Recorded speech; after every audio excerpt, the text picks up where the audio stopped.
अस्सलाम वालेकुम friends, welcome back to my channel Laiba health tips.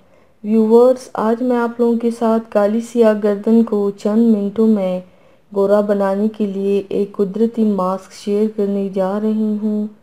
Viewers, अगर आप गर्दन की तमाम सियाही दूर करना चाहते हैं तो उसके लिए आज मैं आप लोगों को एक बहुत ही अच्छा कुदरती मास्क बनाने के बारे में बताऊंगी, जिससे गर्दन की तमाम मैल और स्याही दूर होगी और गोरी निकरी गर्दन निखरेगी।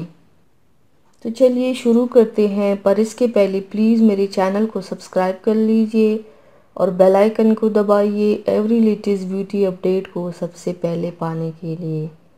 इसके लिए आप लोगों को चाहिए, सबसे पहले बर्तन में 2 टीस्पून संदल पाउडर डालें, आलू का जूस 3 टीस्पून डाल दें और 1 चम्मच चीनी डालें। अब इन सब चीज़ों को अच्छी तरह से मिक्स करके एक पेस्ट बना लें।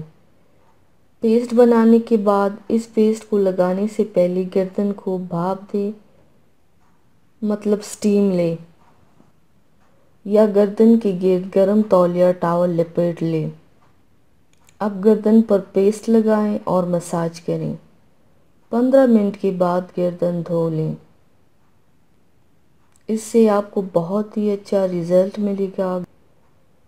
गर्दन गोरी होगी, तमाम स्याही ख़त्म हो जाएगी इंशाल्लाह। तो व्यूवर्स, थैंक्स फॉर वॉचिंग। मेरी वीडियो को लाइक और शेयर ज़रूर कीजिएगा। मिलते हैं एक और नई वीडियो में, तब तक के लिए अल्लाह हाफिज़।